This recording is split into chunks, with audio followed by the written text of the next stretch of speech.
Hello and welcome to Julie in Michigan. I'm Julie, obviously, and I returned to my home state of Michigan about 10 years ago.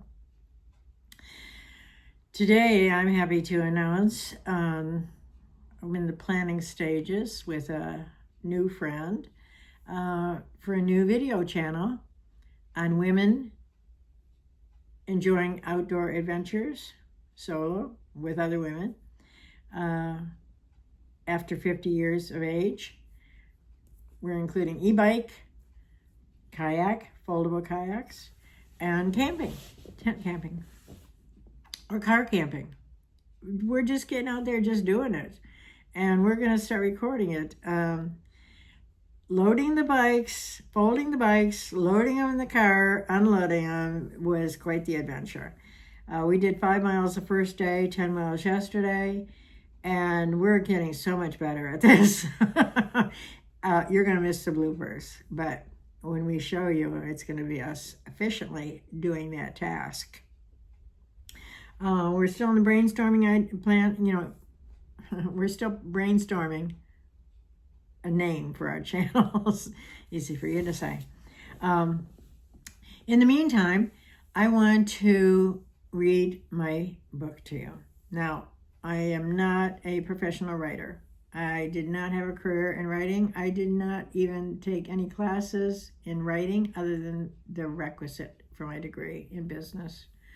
So bear with me. I've learned a lot since I published that first book, and it is available on Kindle Unlimited. And I've got book 2 almost done, and it's in final revisions. I've got a critique group, and I've been taking classes and reading books, and feel like, I could go back and revise this book 1, but not yet. I've got book 3 in the planning stages. I've got the outline written. I've started the first draft, and I'm really excited about book 3. But I think reading book 1 really helps you to understand and enjoy more book 2. And, it could be a standalone as well as could book 3, but a lot better if you know the beginnings. So I'm going to start with the beginnings here. So this is The Poisoned Pen Pal in the book 1 in the Kendallville Librarian series. And I wrote a prologue. I know everybody's like, do you? Should you? Whatever. I did. Here it is. She slipped out of his room as quietly as she entered. It was dinner time and no one paid particular attention to her. With enough of the white powder to end his charade, she was justified. She felt she was justified in leaving it for him. There would be no way anyone could connect this with her when they discovered when they discovered the source. How blundering am I with this so far? Okay, a little bit more prologue. Her desire to punish the man for his dishonesty, not only with her, but all the other women he was misleading, led her to seek this justice. It was only right he should suffer for his misdeeds. She had thought him an honorable man, one she would consider marrying. She hurried down the back steps without encountering another soul. Okay, we're on to the first chapter. The story is told from 2 alternating viewpoints, Sarah and Lydia. And Lydia is chapter 1. How could she be so slow? I replaced the question in my mind with the hope that Sarah was all right. The wind had picked up after I left her to finish dressing. There was a big snow forecast, and the farmers said it was coming, and they certainly would be the ones who would know. I watched the door while I sat close to the fire waiting for Sarah. She always took longer to get ready, and I had time to stop on my way and peruse the Valentine's Day cards at Anderson's once more. I hadn't made my final decision, but there were several I dog-eared despite my most careful touch. If I had more craft talent, I would make one for Sarah rather than purchase a store-bought one, but my skills were very limited in that area. I was clumsy with tiny things. I was built for work, and if I wasn't built, I was taught to work hard on the ranch with my pa, and he gave it to me good if he felt I was slacking. I learned how to work hard and fast. Ma took care of everything inside the house by herself, and they expected me to work just as hard on the outside, physical labor, as the boys, more so because I was the oldest. There just wasn't time for dainty things at our house. Now, Sarah's life wasn't like that. She was raised to be prim and proper.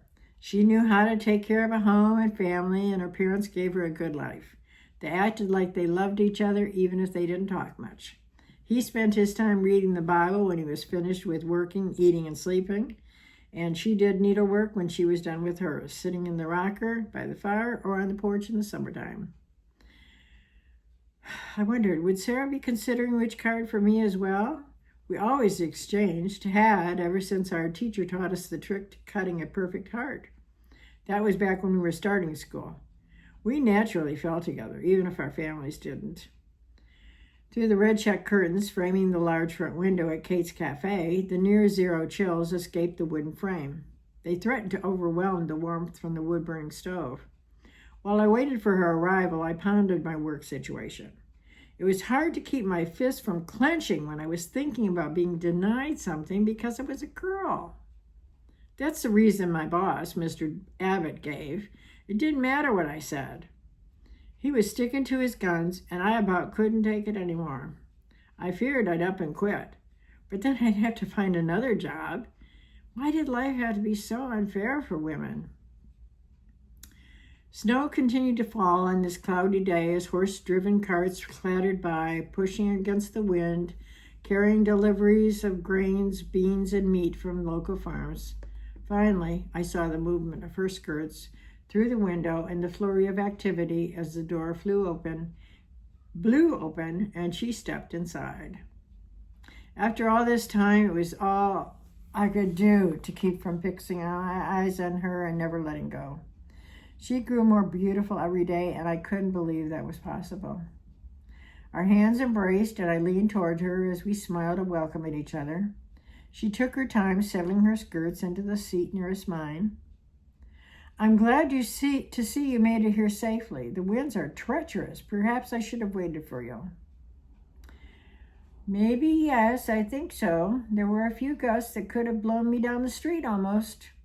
I think we should hold on to each other when we leave for our return to Miss Beasley's.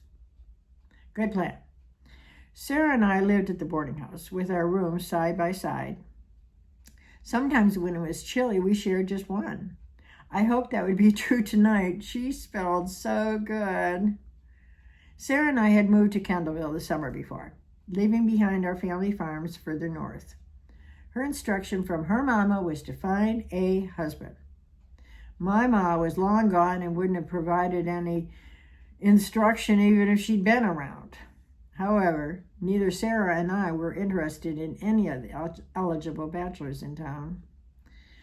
I was complaining again before we'd even been served our food. I know I should appreciate the earnings I receive, but the men at the office can afford homes and support families, and my wages pay for little more than the bare necessities. It's outrageous what the newspaper pays them. Mr. Bradley thinks all I require is a single room at Mrs. Beasley's boarding house until some man comes along and marries me. How did you find out what the men earn? Miss Harriet, his secretary, shared it with me at the Christmas party. She had several glasses of sherry, and I listened closely to her ramblings. I wanted the inside scoop on the big office. Several patrons turned to look our way, even though I lowered my voice to a near whisper. Sarah always brought it to my attention with a look she had when I raised my voice. In my opinion, folks should mind their own business. Sarah thought we should be discreet, but I gave in and did things her way most of the time. We knew the Bible said women's dependence on a man was her role in life. It seemed many women accepted the fact without questioning its fairness, but I didn't, and Sarah wanted me to. She never wanted to do anything to rock the boat or draw attention to herself. I knew her fear was based on a long-held secret we shared, one we hoped would never come out, the thing that happened the day after her 17th birthday and all the events that followed, especially the angel, who is now near 3 years old. But I couldn't see what the connection would be. How was my demanding my due at work reveal anything about her? She'd been trying to talk me out of confronting Mr. Abbott with an ultimatum since I first met her, or since I first told her about this. Both of us had career dreams. Sarah's not as elevated as mine, but Sarah's mama said she needed to find a husband within a year or return home and accept Luke's offer. That didn't mean I had to, but I couldn't. The idea of our separation was not one I cared to think about. Although Sarah accepted the limits to her future, I cringed at the idea of her with a man, even one as gentle as Luke. As for me, I hadn't figured it out yet. She added another spoonful of brown gravy to her remaining few bites of savory steak and kidney bean pie, and we ate silently, each in our own thoughts. Have you had any more trouble with the mayor coming to the library? I really didn't think changing to this subject would help our moods, but it came to mind. She probably wouldn't fill me in on the details since my last reaction had scared her. She told me of his unwelcome presence in the library, his terrible breath coming near her. The idea of revenge toward him wasn't far from my thoughts. No, and shh, someone will hear you. We don't want trouble, she said, looking around to verify the others had turned back to their plates. This crust and gravy are so much more flavorful than Mrs. Beasley's. I think you should report him to the rest of the board members. She looked at me with her stern, librarian facial expression. This is our weekly pleasure of dining out. I do not wish to spoil it with rantings of things we can do nothing about. She lowered her head and placed the last morsels in her mouth. Kate's luncheons were a treat we enjoyed on our day off. During the blustery, chilly February days, her hearty stews provided comfort and an alternative to the blandness of Mrs. Beasley's, who chose her menu to satisfy the older folks in residence. After a few more bites, I finished mine. Was she right? Did I need to accept life as it was? I really don't want to spoil our lunch. Are you going to have a piece of pie? I asked, attempting to redeem myself with a pleasant invocation to conversation. Kate's pies were one of our favorites, and there were some on the blackboard menu. Her crumbly, biscuit-like pastry was delightful, but I really wasn't thinking about pie today.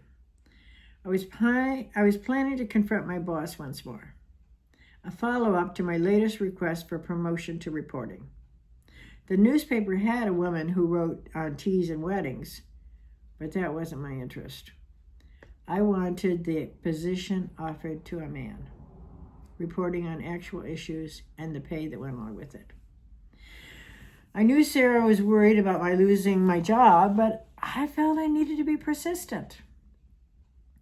Perhaps we can split a piece, unless you want the whole thing to yourself. I know peach is your favorite, and I see there's one more left on the counter.